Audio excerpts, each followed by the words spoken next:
Praise the Lord. सभी को जय मसीह। मैं खुदा का धन्यवाद करता हूं कि प्रभु ने हमें एक साथ रखा और अपनी महिमा के लिए रखा और इसके सुंदर वचन के लिए रखा है। सच में परमेश्वर महान है। परमेश्वर हमें आशीष और बरकत देते हैं। आज का जो प्रभु ने हमें विषय दिया है जिस पर हमें मनन करना है, गॉड मनी ट्री। परमेश्वर जो है हमें आशीष देता है कि धन, और वो आशीष देने वाला हमारा यीशु मसीह है जो जीवन का वृक्ष है। आमीन। अगर हम उस वृक्ष के पास रहेंगे तो परमेश्वर जो आपको धनी करेगा वो आपको कोई भी रोक नहीं सकता। संसार में बहुत से लोग धनी हैं, लेकिन वो कैसे हैं वो भी हम देखेंगे, और जिसे यीशु मसीह धनी करता है वो कैसा होता है उसे भी हम देखेंगे। आमीन। Praise the Lord. आइए हम एक छोटी सी प्रार्थना करते हैं, अपने सरों को झुकाते हैं। सर्वशक्तिमान परमेश्वर पिता, मैं आपके सम्मुख आता हूं, मेरे हर एक भाई बहन को आपके सम्मुख लेकर आता हूं। प्रभु होने दे कार्य प्रभु जो आप चाहते, प्रभु हो छुए और ब्लेस कर पिता, हर एक भाई बहन को आशीष और बरकत दे खुदा। आज के वचन के द्वारा सबको आशीषित कर खुदा पिता, होने दे कार्य जो आप चाहते। आपने सबको छुआ और ब्लेस किया, उसके लिए धन्यवाद करता हूं यीशुआ के नाम में। आमीन। Praise the Lord. मैं प्रभु यीशु मसीह के नाम में आप सबका स्वागत करता हूं। प्रभु यीशु मसीह के नाम में आप सबको आशीष और शांति आने का। हालेलुया। आइए खुदा के कलाम में चलते हैं। धन यहोवा की आशीष से ही मिलता है। सचमुच अगर धन जो परमेश्वर देता है उसमें कभी भी कोई परेशानी, कोई दुख का आपको सामना नहीं करना पड़ेगा। पढ़ेंगे वचन, नीति वचन उसकी 10 की 22। धन यहोवा की आशीष से मिलता है और वो उनके साथ दुख नहीं मिलता। हाँ, प्रेज़ द लॉर्ड। यहां पर खुदा का कलाम क्या कहता है? धन यहोवा की आशीष से मिलता है। यहां पर क्या है? कोमा। यहां पर हमें रुकने को कहते। रुकिए, अब इस वचन को समझिए कि पहले परमेश्वर क्या बात कर रहे हैं हमसे। खुदा का कलाम कहता है धन यहोवा की आशीष से मिलता है, क्योंकि धन वही देने वाला है, दूसरा कोई नहीं देने वाला। अब उसके बाद क्या कहते हैं? और वह उसके साथ दुख नहीं मिलाता। दुख का मतलब परेशानी, बीमारी, बहुत सारी ऐसी चीजें हैं, स्ट्रेस में रहना, ये कभी नहीं, आज तक कभी भी इन चीजों का मुझे सामना नहीं करना पड़ा। और मैं खुदा का धन्यवाद करता हूं इसलिए क्योंकि उसका वचन हम हमेशा मनन करते हैं। आज परमेश्वर हमें बाइबल समझने के लिए हमारी आयु को बहुत लंबा करता है। आपको मालूम है? इसलिए वचन में लिखा है ना, जो उसके वचन के पास रहता है उसकी आयु लंबी होती, बढ़ती है। और सचमुच डॉक्टर क्या कहता है? स्ट्रेस मत लो, बराबर ना? लेकिन बाइबल कहती है कि तुम बाइबल पढ़ो और अनंत जीवन पाओ। हालेलुया। क्योंकि बाइबल, पवित्र शास्त्र का हर एक वचन परमेश्वर की आत्मा के द्वारा लिखा गया है, और यही परमेश्वर का वचन हमारे जीवन में हमें निरोग रहने के लिए बताता है। आगे क्या कहते हैं? प्रकाशित वाक्य उसकी 2 की 7।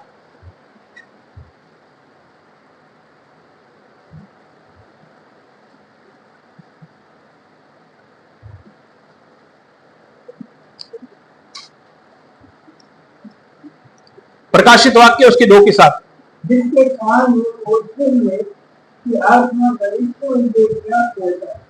जो जय पाए वे मुझ पर जीवन का पेड़ में से जो परमेश्वर के स्वर्गलोक में है फल खाने दूंगा। आमीन। हालेलुया। यहां पर खुदा का कलाम क्या कहता है? जिसके कान हो वो सुन ले कि आत्मा कलीसिया से क्या कह रहा है। हम क्या है? उसकी कलीसिया है। आत्मा हमसे बात कर रहा है, हर एक उस भाई बहन से बात कर रहा है जो इस वचन को सुन रहा है।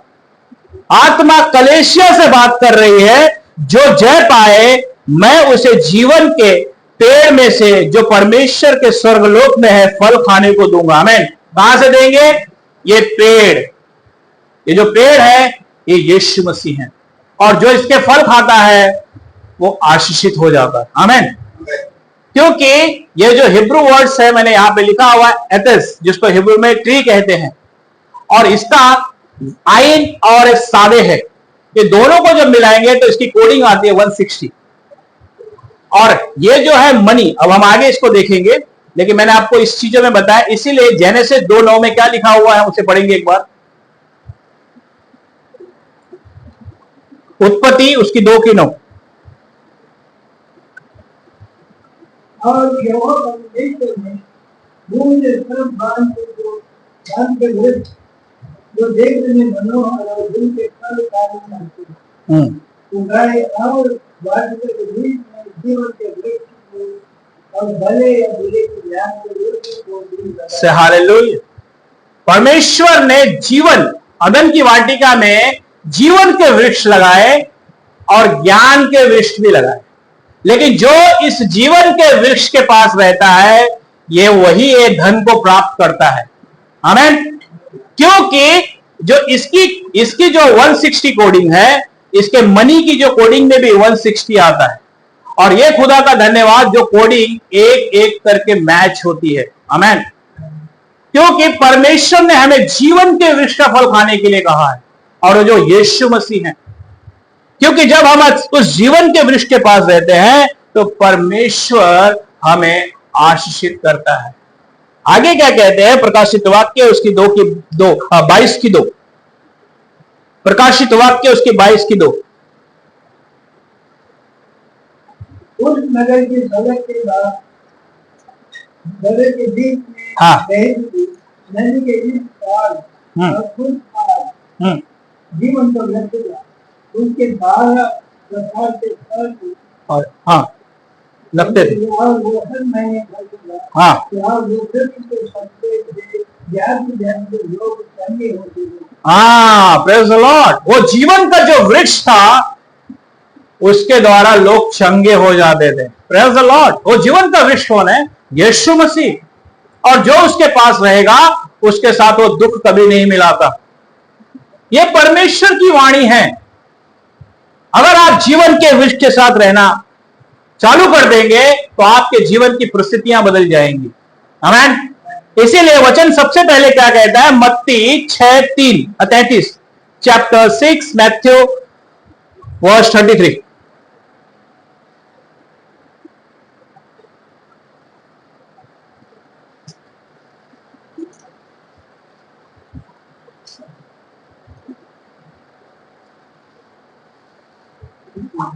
इसलिए पहले तुम राज और उसके धर्म की खोज करो तो ये सब वस्तुएं तुम्हें मिल जाएंगी। हालेलुया। सबसे पहले आप उसके राज्य, उसकी धार्मिकता की खोज कीजिए तो ये जो मनी है ये आपको ऐसे ही मिल जाएगा, क्योंकि आपको इसके पीछे भागने की जरूरत नहीं, ये आपके पीछे पीछे आएगा। आमीन। लेकिन आप अगर इसके पीछे भागने लगेंगे तो क्या होगा?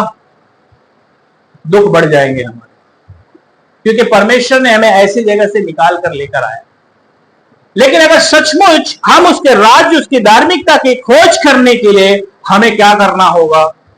पढ़ेंगे यूहन्ना उसकी 6, जॉन चैप्टर 6 वर्स 51। यूहन्ना 6 अध्याय उसकी 51।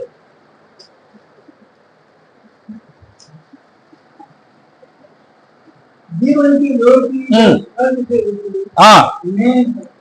यदि कोई इस रोटी में से खाए तो फल वाला जीवन रहेगा, और जो रोटी में जगत में जीवन के लिए दूंगा तो मेरा नाम। हालेलुया। खुदा का कलाम स्पष्ट कहता है, अगर उसके राज्य, उसकी धार्मिकता की खोज करनी है तो खुदा का कलाम कहता है जीवन की रोटी जो स्वर्ग से उतरी वो मैं हूं। हालेलुया। ये क्या है? ये ब्रेड है, ये बाइबल, ये रोटी है। अगर आप इसे जितना खाएंगे आप तंदुरुस्त रहेंगे। Praise the Lord. लेकिन हमारे पास समय नहीं है इसे पढ़ने के लिए। हम इसे क्या करते हैं? अलमारी के अंदर रख देते हैं। जब हमें ऐसा लगता है कि अब इसकी जरूरत है तो फिर अलमारी से उसे बाहर लाते हैं और फिर खाते हैं। लेकिन आपको मालूम नहीं, ये जो पवित्र शास्त्र है इसमें कोई सामर्थ्य नहीं। सामर्थ जब आप इसे पढ़ते हो आत्मा में भरकर तो ये वचन आपके जीवन में कार्य करता है। आमीन। क्योंकि बहुत से लोगों के पास घरों में बाइबल पड़ी हुई है, जो अविश्वासी है उनके भी घर में बहुत से लोग जला देते हैं, फाड़ देते हैं। तो क्या उससे परमेश्वर का काम रुकता है? लेकिन जो इसे पढ़ता है उसी का जीवन बदलता है। आमीन। क्योंकि ये एक पुस्तक है, लेकिन जब तक इसे पढ़ने के लिए परमेश्वर का आत्मा चाहिए, क्योंकि आत्मा से लिखा हुआ है। इस ब्रेड को खाने के लिए, इस लहू को, इस रोटी को खाने के लिए हमें यीशु मसीह की आत्मा की जरूरत है। जब हम उसकी आत्मा से भरेंगे तब जाके वचन हमारे जीवन में काम करेगा, और ये जो मनी है, ये जो धन है, ये हमें मिलेगा। आमीन। और इसके साथ दुख कभी नहीं मिलेगा। Praise the Lord. इसीलिए खुदा का कलाम क्या कहता है, यूहन्ना उसकी 14:23, यूहन्ना उसकी 14:23। यीशु ने उनसे उत्तर दिया, यदि कोई मुझसे प्रेम रखेगा तो वो मेरे वचन को मानेगा, और मेरा दूसरा मुझसे प्रेम रखेगा और हम उसके पास आएंगे और उसके साथ वास करेंगे। हालेलुया। खुदा का कलाम स्पष्ट कहता है, यीशु ने उसको उत्तर दिया, यदि कोई मुझसे प्रेम रखेगा, अगर सचमुच हमने अपना जीवन यीशु मसीह को समर्पण किया हुआ है, तब क्या कहते हैं, तो वह मेरे वचन को मानेगा। इस बाइबल को वो पढ़ेगा, उसके वचन को, उसके मांस को वो खाएगा। Praise the Lord. उस ब्रेड को खाएगा, और मेरा पिता उससे प्रेम रखेगा। अगर सचमुच सर्वशक्तिमान हमारे साथ है तो आपको कौन छू सकता है? लेकिन अगर परमेश्वर आपके विरोध में है तो आपको बचा कौन सकता है बीमारी से? और हम उसके पास आएंगे और उसके साथ वास करेंगे।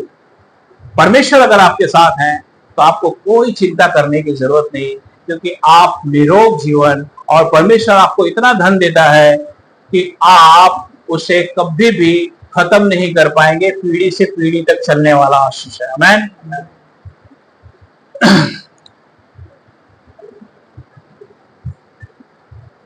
परमेश्वर भी अपने लोगों को धन संपत्ति देता है, क्योंकि बाइबल हमें बताती है, परमेश्वर ऐसा नहीं कि आपको बुलाया है तो आप हमेशा दुख भरे जीवन जिए। क्या परमेश्वर हमें दुख देने के लिए बुलाया है? नहीं मेरे भाइयों, परमेश्वर हमें धन संपत्ति से भी भरता है।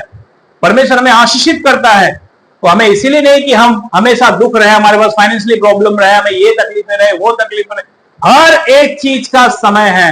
सबोपदेशक उसकी 3 अध्याय में कहता ना, हर एक चीज का समय है। रोने का समय है, हंसने का समय है, गाने का समय है, नाचने का समय है, हर एक चीज का समय है। इस पृथ्वी पर जिसने जन्म लिया है उसे हर चीजों का सामना करना पड़ेगा। हमें, लेकिन धर्मी उससे बचकर निकल जाता है। इसीलिए वचन क्या कहता है, फिलिपियो उसकी 4:19,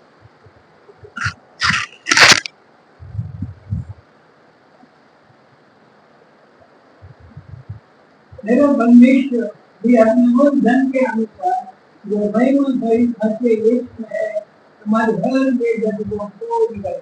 आमीन। खुदा का कलाम कहता है, और मेरा परमेश्वर भी अपने उस धन के अनुसार जो मसीह महिमा सहित मसीह यीशु में तुम्हारी हर एक घटी को पूरी करेगा। आमीन। क्योंकि वो हमारी घटी को पूरी करने वाला परमेश्वर, वो हमें कभी भी किसी चीजों की कमी नहीं होने देते, क्योंकि परमेश्वर ने हमें आशीषित किया है। क्योंकि परमेश्वर जिसे आशीषित करते हैं वो हमेशा आशीषित बना रहता है। पढ़ेंगे, एक धनी व्यक्ति को देखेंगे जिसे परमेश्वर ने आशीष दिया है। उत्पत्ति उसकी 14, उसकी 22 और 23।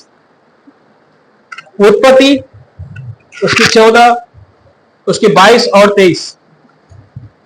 अब्राहम ने सुदोम के राजा से कहा, परम प्रधान ईश्वर यहोवा जो आकाश का अधिकारी है, हाँ, उनकी मैं ये सबक बताता हूँ, तुम्हें जो तेरा तुम्हें देवा है, उसमें ना तो ये और न दूसरी का बंधन ना तो और बस को लो ना तो ऐसा ना कहना पाए कि अब्राहम मेरे क्योंकि जिसे परमेश्वर धनी बनाता है उसके संसार का कोई लोभ नहीं हो सकता।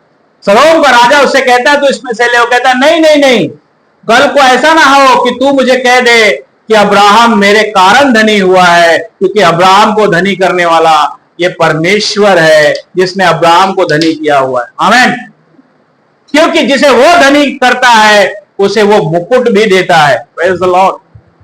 उसे वो मुकुट भी देता है, क्योंकि उसने परमेश्वर ने अब्राहम को धनी किया था। इसलिए वो कहता है सदोम के राजा के, नहीं मुझे तेरा धन नहीं चाहिए, जो वहां पर युद्ध के लिए गए थे तू उन्हें दे दे, लेकिन कल को तू ये ना कह सके कि अब्राहम मेरे कारण धनी हो गया, क्योंकि अब्राहम पहले से ही धनी था और परमेश्वर के साथ था वो, इसीलिए परमेश्वर ने उसे धनी किया था और उसे मुकुट भी दिया है। आमेन। जो परमेश्वर जिसे धनी करता है, परमेश्वर जिसे धनी बनाता है, यहां पर जब हम इसे प्लस करते हैं 320 आता है, और यहां पर इसका मीनिंग होता है, जब हम इसे कोडिंग करेंगे तो यहां पर आता है 320, मतलब मस्टोन क्राउन, क्योंकि वो तुम्हें एक मजबूत मुकुट जिसपे पत्थर होते हैं, जैसे याजक के उसके ऊपर था, वो तुम्हें ऐसा याजक बनाता है, ऐसा मुकुट देता है। आमीन। क्योंकि परमेश्वर जिसे धनी करता है उसे संसार के लोग कभी छू भी नहीं सकते। राजा सुलेमान आज भी जिसे परमेश्वर ने धनी किया है, लेकिन फिर भी चाहे कितनी भी उन्होंने कुछ भी किया हो, लेकिन आज भी जब हम उन्हें बुलाते हैं तो कैसे बुलाते हैं? राजा सुलेमान। आमीन। परमेश्वर जिसे धनी करता है वो सम्मानित होता है। Praise the Lord.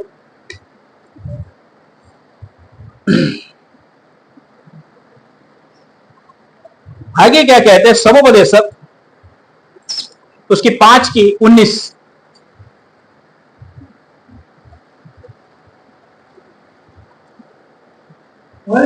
एक मन इस परमेश्वर धन संपत्ति दी है और तुमसे आनंद भोगने और उसमें से अपना भाग लेने और परिश्रम करते हुए आनंद करने की शक्ति दी है।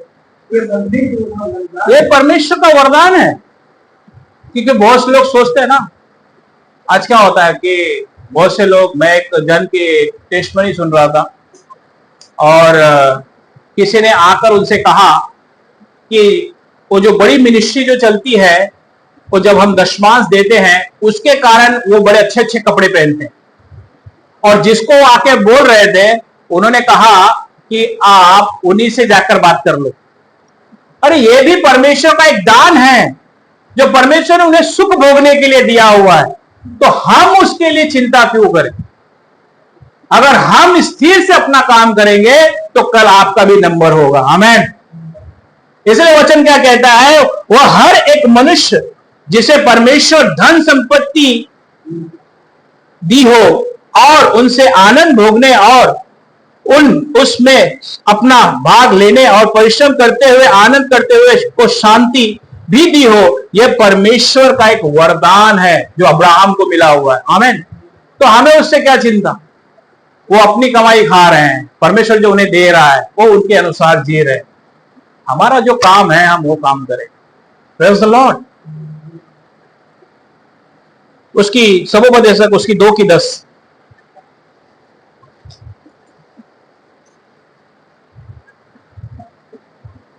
और जितने वस्तुओं को देखने की मैंने लालच दी, उन सबों को देखने से मैंने देखा, मैंने अपना मन किसी प्रकार का आनंद भोगते से रहा होगा। मेरा मन मेरे सब परिश्रम के कारण आनंदित है और मेरे सब परिश्रम की मूल्य कैसे बाहर। ये सुलेमान अपने विषय में बताते हैं कि परमेश्वर ने मुझे इतना धनी किया कि मैंने कोई भी चीजें करने के लिए कभी नहीं रुका, मैंने सब कुछ दिल खोल कर किया। लेकिन लास्ट में यही लिखते हैं, परमेश्वर का भय मानना है बुद्धि का आराम है। आमीन। क्योंकि परमेश्वर अपने लोगों को संपत्ति देता है, उन्हें चैन के साथ परमेश्वर की महिमा करने के लिए ये सारी चीजें आशीष उंडेलता है। लेकिन इसके लिए हमें विश्वास योग्य भी बने रहना है। एक कहानी सुनाता हूं, चलो एक कहानी की तरफ चलते। एक राजा था और उसका दरबार लगा हुआ था और उसमें एक वजीर था। राजा ने पूरे दरबार में कहा कि सबसे गहरा कुआं कौन सा है जिसमें मनुष्य एक बार फंस जाए तो कभी बाहर नहीं निकलता। अब सब जितने लोग दरबार में थे चकित हो गए कि कौन सा ऐसा कुआं है, कहां है। तो राजा ने कहा, वजीर आपके पास 7 दिन का टाइम देता हूं, आप मुझे पता लगा के बताओ, नहीं तो मैं आपको आपके नौकरी से निकाल दूंगा। अब ऐसा हुआ कि वजीर टेंशन में, अब एक कुएं की वजह से नौकरी चली जाएगी। अब वजीर निकले, सब जगह पता किए, घूम घूम के हर जगह देखे, 1 दिन 2 दिन, सब जगह शास्त्रों में हर एक चीजें जो दुनिया की किताबों में लिखा है सबको ढूंढ डाले, लेकिन कहीं भी उन्हें उत्तर नहीं मिला। 6वें दिन वो उदास होकर जा रहे थे। जब उदास होकर जा रहे थे तो एक बीच में गरेड़िया मिला, वो बकरी चरा रहा था और उसने उनसे पूछा, क्या भाई आपके चेहरे इतने उदास क्यों हैं? तो उन्होंने कहा कि एक बहुत बड़ी परेशानी है और राजा का मैं वजीर हूं, और उन्होंने कहा कि ऐसा ऐसा, उन्होंने कहा कि इस दुनिया में सबसे बड़ा कुआं कौन सा है जिसमें मनुष्य फंस जाए, कभी बाहर नहीं आता।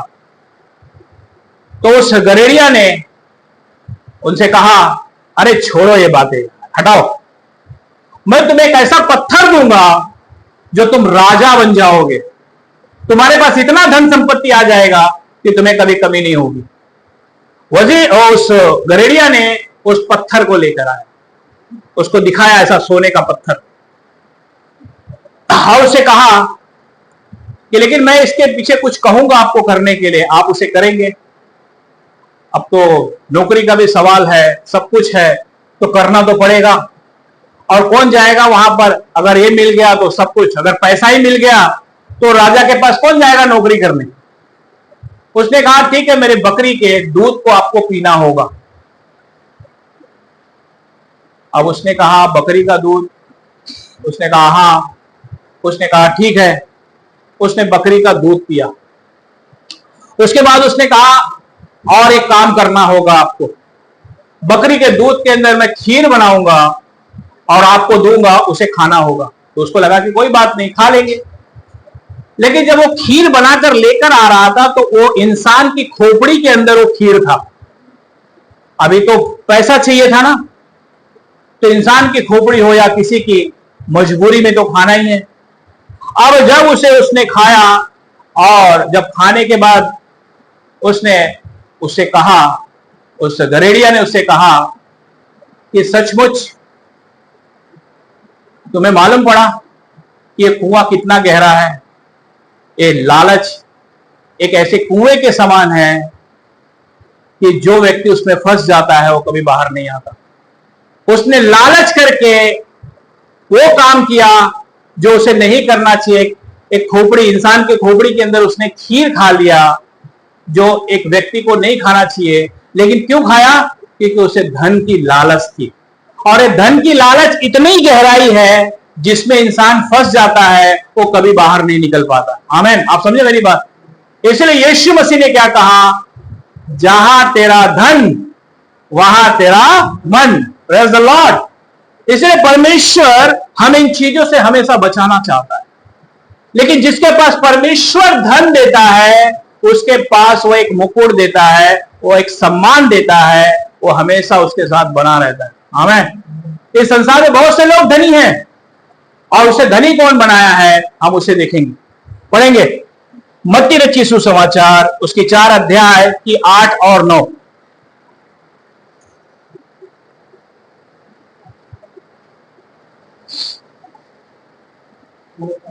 हाँ, 4 की 8 और 9। के बहुत उनके भाषण ले गए और उनके जगत हाँ उसने कहा हाँ यदि तो गिर कर मुझे प्रणाम करे हाँ तो भी समझे आप मेरी बात? शैतान के पास इतनी अथॉरिटी है कि वो आपको धनी बना सकता है, आपको संसार के लोभ में ले जा सकता है, आपको ऐसी चीजों में ले जाएगा। उसके पास सब कुछ है। आज बहुत से लोग धनी है ना, संसार में बहुत से लोग धनी है, लेकिन मैंने सबको देखा है शांति किसी के पास नहीं है। Praise the Lord. शांति किसी के पास नहीं है। उनके पास धन है, क्योंकि यहां पर वचन हमसे यही बात करता है। फिर शैतान ने उसे एक बहुत ऊंचे पहाड़ पर ले गया और सारे जगत के राज्य और उसके वैभव दिखाकर, इसे यीशु मसीह को। सारा वैभव और राज्य उसे दिखाया कि सब मैं तुझे दे सकता हूं अगर तू मेरे सामने दंडवत कर। लेकिन यीशु मसीह ने क्या कहा, पढ़ेंगे 10। तब यीशु ने उसे कहा, ये शैतान दूर हो जा, क्योंकि लिखा है, तू प्रभु अपने परमेश्वर को आराम कर और केवल उसी के उपवास। हालेलुया। यहां पर वचन क्या कहता है, तब यीशु ने उसे कहा, हे शैतान दूर हो जा, क्योंकि लिखा है कि तू प्रभु अपने परमेश्वर को प्रणाम कर और केवल उसी की उपासना कर। Praise the Lord. आज हमें क्या इससे सीखते हैं कि हमें सिर्फ इस जीवन के ऋष के पास रहना है जो यीशु मसीह है। जब आप इसके पास रहेंगे तो ये आपको धन देगा और आपको एक मुकुट देगा जो आपको कभी भी कहीं लज्जित नहीं होना पड़ेगा। इस संसार में बहुत से लोग हैं लेकिन वो दुखित हैं, परेशान हैं और सबका न्याय होगा। बाइबल बताती है, पढ़ेंगे सबोपदेशक उसकी 3 की 16 और 17।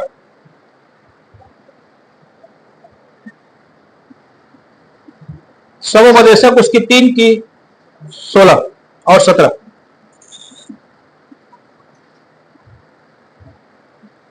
फिर मैंने संसार में तुरंत देखा है, न्याय के स्थान में मृत्यु का होती और धर्म के स्थान में मृत्यु का होती। मैंने मन से कहा, परमेश्वर धर्म और मृत्यु दोनों का न्याय करे, क्योंकि उसके यहाँ ये के विषय और ये के काम का समय। खुदा का कलाम क्या कहता है, फिर मैंने संसार में क्या देखा कि न्याय के स्थान में दुष्टता होती है। जो बहुत बड़े बड़े, जिसे समझो अगर किसी को परमेश्वर ने या संसार उसको धनी हो गया है तो क्या होता है, वहां पर भी दुष्टता होती है, वहां पर भी पक्षपात किया जाता है। लेकिन यहां पर वचन क्या कहता है, और धर्मी के स्थान में भी दुष्टता होती है। जो इसीलिए वचन क्या कहता, असीमित धर्मी ना बनना। कहने का मतलब है कि आपके पास आपका भाई अगर बीमार है या परेशान है, जैसे हम यीशु मसीह ने उस बताया ना कि एक सामरी स्त्री बीमार हुआ, उसको लूट के लिए सबने मारा और रोड पे पड़ा हुआ था, लेकिन लेवी भी चला गया, याजक भी चला गया, उसे किसी ने नहीं छुआ। लेकिन किसने छुआ उसे? सामरी ने छुआ। Praise the Lord. तो इसीलिए असीमित धर्मी ना बनना, नहीं तो तेरा भी न्याय होगा। अगर परमेश्वर तुम्हें धर्मी बनाता है, अगर तुम्हें धनी करता है, तो आपका न्याय खरा होना चाहिए। से हालेलुया। क्योंकि सबका न्याय करेगा, चाहे वो दुष्ट हो या धर्मी।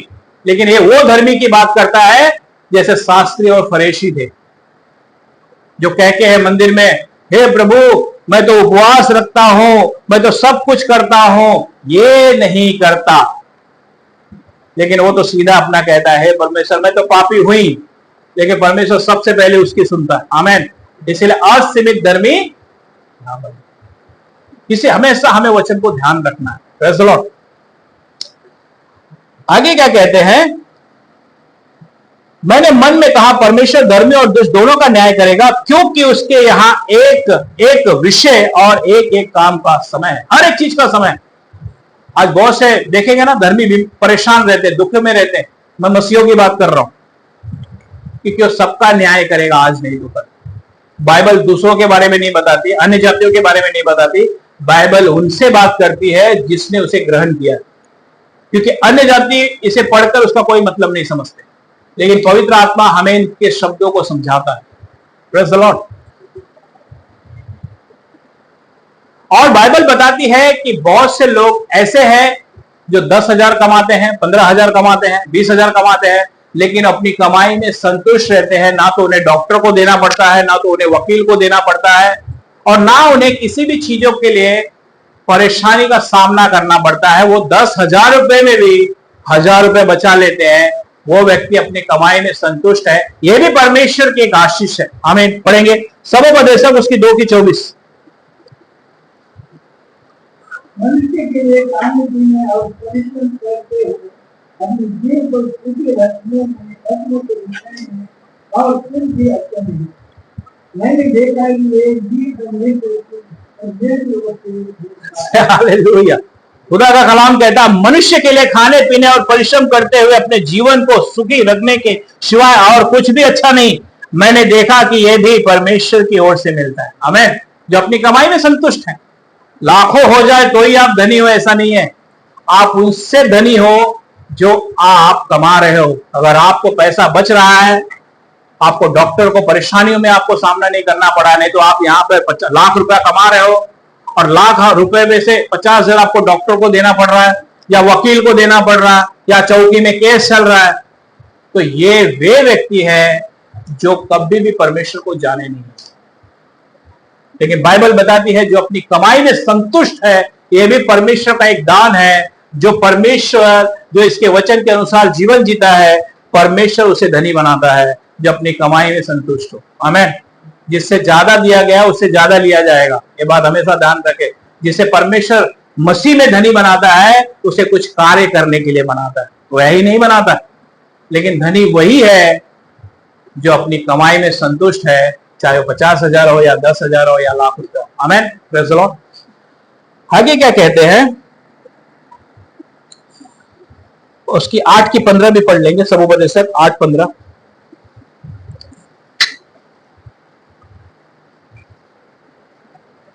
तब मैंने आनंद को क्योंकि सूर्य के मुझे मनुष्य के लिए दाने देने और आनंद करने के स्रोत और कुछ भी अच्छा नहीं, जो यही उसके जीवन भर जो परमेश्वर उसके लिए धरती पर हुआ है, उनके भविष्य में उसके संग बना रहे। आमीन। तब मैंने आनंद को सहा रहा, क्योंकि सूर्य के नीचे मनुष्य के लिए खाने पीने और आनंद करने के को छोड़ और कुछ भी अच्छा नहीं, क्योंकि ये उसके जीवन भर जो परमेश्वर उसके लिए धरती पर ठहराया उसके परिश्रम में उसके संग बना रहेगा। हमें ये आशीष है, यही हमें पकड़ना है। इसलिए नीति वचन क्या कहता कि तू मुझे धनी भी ना कर, मुझे गरीब भी ना कर, परंतु मुझे इतना दे कि मैं रोज तेरा धन्यवाद कर सकूं। ये है धनी। आमीन। आगे समुपदेशक उसकी 9 की 7 में क्या कहते हैं, अपने मार्ग पर चले जा, अपनी रोटी आनंद से खाए और मन में सुख मान कर दास मान किया, क्योंकि परमेश्वर के काम से हालेलुया। खुदा का कलाम क्या कहता है, अपने मार्ग पर चला जा। जो यीशु मसीह ने तुम्हारे लिए मार्ग पे लगाया है, जो तुम्हें बुलाया है, ये है सत्य और जीवन यीशु मसीह है। इस मार्ग को पकड़ लो और इसके ऊपर चलते रहो। वचन कहता है अपने मार्ग पर चला जा, अपनी रोटी आनंद से खाया कर और मन में सुख मानकर अपना दाख मधु पिया कर, क्योंकि परमेश्वर तेरे कामों से प्रसन्न हो चुका है। हमें जब वचन के पास होते हैं तो आप हमेशा आनंद के साथ प्रभु के साथ समय बिताते हैं, अपने परिवार के साथ समय बिताते हैं। आमीन। क्योंकि हमें मालूम होना चाहिए कि परमेश्वर ने हमें बुलाया है, उसने अपना लहू बहाया है आपको और मुझे, इसलिए कि हमें वो आशीषित करे। और हमें इसका हमेशा ध्यान रखना है मेरे भाइयों। अगर हम यीशु के पास आए हैं तो हमें ईमानदारी से उसके साथ चलना है। अगर ईमानदारी से चलेंगे तो आपको समय आने पर वो आपको आशीषित करेंगे, और वो ऐसी आशीष देंगे कि लोगों के सामने आपको सम्मानित करेंगे। एक वचन पढ़ेंगे,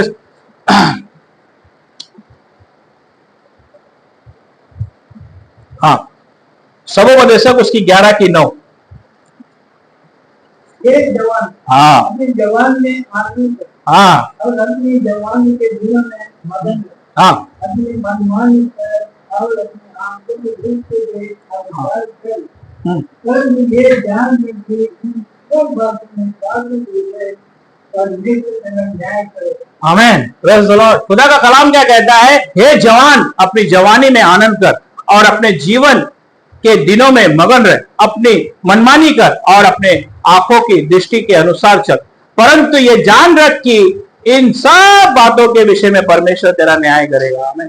जो जवान होते हैं ना और जो बुढ़े होते हैं, जिनके बाल पक जाते हैं, जैसे मेरे बाल पक गए हैं, जो बुढ़े होते हैं वो ज्यादा ज्ञानी होते हैं, बाइबल बताती है।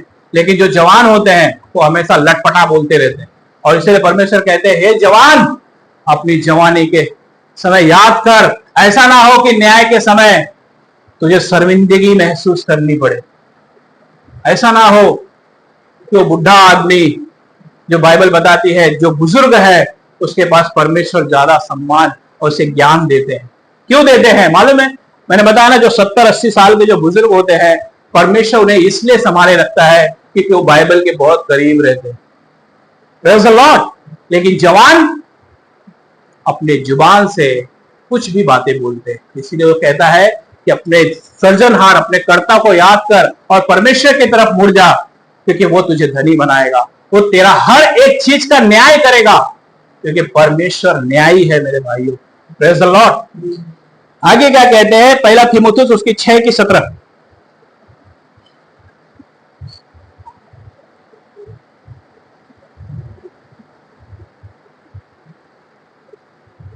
इस संसार के धनवानों की आज्ञा देख वे अभिमानी ना हो और चंचल धन पर आज्ञा ना रखें, परंतु परमेश्वर को जो हमारे सुख के लिए सब कुछ बहुतायत से देता है। हालेलुया। यहाँ पर आपको ऐसा सम्मानित हो जाना चाहिए कि जो संसार के धनवान है ना, उन्हें आपको देखकर लज्जित होना चाहिए।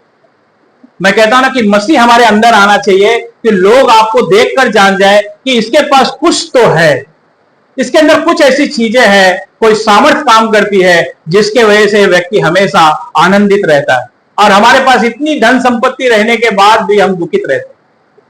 इसलिए वचन क्या कहता है, इस संसार के धनवानों को आज्ञा दे कि वे अभिमानी ना हो और चंचल धन पर आशा ना रखें, परंतु परमेश्वर पर जो हमारे सुख के लिए सब कुछ बहुतायत से देता है। आमीन। हमें सब कुछ देता है। जब हम घुटना टेकते हैं, भले आपके पास कुछ भी नहीं होगा, आप घुटना टेकेंगे वो आपको दे देगा, क्योंकि यही आशीष है। Praise the Lord. इसीलिए वचन क्या कहता है, प्रकाशित वाक्य उसकी 2 की 10। हम वापस इस वचन में आते हैं। प्रकाशित वाक्य उसकी 2 की 10।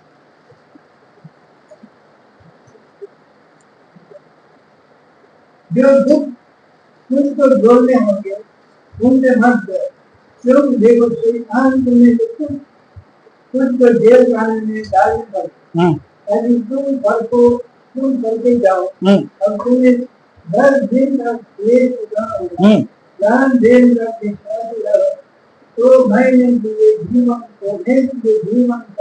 मुकुट दूंगा। हालेलुया। यहां पर खुदा का कलाम क्या कहता है, जो दुख तुझे झेलने होंगे, जो मसीह में तुम्हें दुख झेलने होंगे, जब आप मसीह को ग्रहण करोगे, हो सकता है आपका परिवार आपसे अलग हो जाए, हो सकता है आपके पड़ोसी आपके विरोध में हो जाए, हो सकता है आपके अपने ही आपके विरोध में खड़े हो जाए, लेकिन आपको डरना नहीं है, क्योंकि जब आप डरेंगे नहीं, आप यीशु के लिए आपको कोई 2 झापड़ मार दे तो भी आप उसे आनंद के साथ बिताइए, क्योंकि सचमुच जो बाइबल बताती है वो हमारे साथ हुआ है। आमीन। इसलिए वचन क्या कहता है, जो दुख तुझे झेलने होंगे उनसे मत डर, क्योंकि देखो शैतान तुम में से कितनों को जेल खाने में डालने पर है। क्या है? जेल खाने। इसीलिए बहुत से लोग परमेश्वर में क्यों स्थिर नहीं हो पाते? जिसे परमेश्वर चुनता है ना, शैतान उसके पीछे जाल बिछाया रहता है कि उसे कैसे उस आशीष से दूर लेकर जाए। ये जो आशीष तुम्हें मिलने वाली है, शैतान जिसके जरिए काम करना चाहता है परमेश्वर उनको जिसको तैयार करता है ना, शैतान उनको ही परेशान करता है और उन्हीं को खींच कर लेकर जाता है। जो नरक में जाने वाले हैं उनके लिए उसको कुछ फर्क नहीं पड़ता, लेकिन वो उनको खींचता है जिसके जरिए एक नींव डालनी होती है उसे।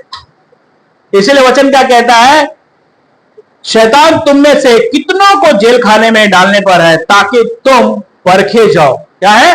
तुम परखे जाओ। बहुत बार हमारे जीवन में ऐसा होता है कि हमारा पड़ोसी, हमारा भाई हमारे विरोध में उठ जाता है, लेकिन आपको चौकस रहना चाहिए कि शैतान उसके जरिए मेरे जीवन में कार्य कर रहा है, क्योंकि आपके जीवन में जो उसने आशीष रखी है, तो शैतान इतना जल्दी आपको आशीष मिलने नहीं देगा। किसी न किसी के जरिए आपको भरमाएगा, भड़काएगा। जैसे इजरायलियों को दतान के जरिए कैसा भरमाया, मालूम है ना? क्यों? क्योंकि एक व्यक्ति दतान आपके जीवन में जरूर रहेगा, वो आपको परमेश्वर से दूर ले जाने के लिए आपको हर एक पैतरा आजमा लेगा, लेकिन आपको होशियार रहना है। इस आशीष को, इस मणि को और इस मुकुट को कभी नहीं खोना है, क्योंकि जब आप परखे जाओगे, आपके धीरज को परखा जाएगा, तब जाकर आपको यह मुकुट मिलेगा। Praise the Lord. बहुत से लोग हमारे जीवन में आए, मैं कुछ बातें बताता हूं। एक बार मैं जिस चर्च में जाया करता था, और उस चर्च में ऐसा हुआ कि एक मेरे विरोध में बातें करने लगा, और एक परिवार था, क्योंकि मुझे परमेश्वर के वचन के अलावा मैं फालतू चीजों में कभी इंटरेस्ट नहीं रखता, क्योंकि कोई भी चीज है। और उस चर्च में फंक्शन था और उस फंक्शन में नाच गाने थे और मुझे पसंद नहीं। लेकिन वहां पर जिस परिवार के जरिए वो नाच गाने होने वाले थे, वो आकर हमारे विरोध में हो कि आपने कैसे मना कर दिया, और उन्होंने ऐसे शब्द इस्तेमाल किए। लेकिन मुझे मालूम था कि शैतान उस आशीष को चुराना चाहता है और एक को खड़ा करके रखा है कि मेरे आशीष को आज परमेश्वर ने हमें उस जगह से निकालकर ऊंचाई पर लेकर गया, ये आशीष है। आमीन। आपके विरोध में बहुत से लोग खड़े हो जाएंगे, लेकिन पहचान उसी से होगी कि आप ऊंचे चलते जाएंगे और दूसरे नीचे होते जाएंगे, ये पहचान है। और जब आपको लगे कि मैं नीचे जा रहा हूं तो तुरंत रिपेंड करें, पश्चाताप करें और माफी मांगे और आगे बढ़ जाए। Praise the Lord. कभी भी ध्यान रखिए, पहचान यही होगी। परमेश्वर हमें हर तरीके से परखा है। आज ये सब सुनते सुनते ये चीजें थोड़ी सी कठोर हो गई है, लेकिन जो उसने हमें दया करना सिखाया है वो तो हम जीवन भर करते रहेंगे। से हालेलुया। क्योंकि ये यीशु का प्रेम है। जब उसने 5000 लोगों को रोटी खिलाई और उन्होंने कहा क्या सचमुच तो परमेश्वर का पुत्र है, तो अपने आप को बचा क्यों नहीं सकता? लेकिन यीशु मसीह ने एक शब्द कहा, हे पिता इन्हें क्षमा कर, और वो क्षमा के द्वारा यीशु मसीह पिता के दाहिने ओर जाकर बैठ गए। से हालेलुया। इसीलिए हमें क्षमा करना सबसे जरूरी है, क्योंकि बाइबल बताती है जब आपको इन सब चीजों से निकलोगे तब आगे वचन क्या कहता, और वो तुम्हें 10 दिन तक कलेश उठाना होगा, परंतु प्राण देने तक विश्वास योग्य रहे तो मैं तुझे जीवन का मुकुट दूंगा। से हालेलुया। तब वो हमें क्राउन देंगे, वो मुकुट देंगे। जो यहां पर क्या है, यीशु मसीह टी इतिस और मनी खेसेब, जो हिब्रू वर्ड है। अभी जब हम इसे प्लस करते हैं दोनों को 320 आता है, और ये 320 को जब हम इसे हिब्रू के वर्ड से प्लस करते हैं तो इसका जो नंबर आता है 320 आता है, 320 आता है, और इसका मतलब होता है माय स्टोन क्राउन। क्योंकि मेरे मुकुट पे एक स्टोन है परमेश्वर का, जैसे याजक के। हमें वो हमें देगा, और जब परमेश्वर हमें सम्मानित करता है तो कोई हिला नहीं सकता मेरे भाइयों मेरे बहनों। आमीन। हालेलुया। Praise the Lord.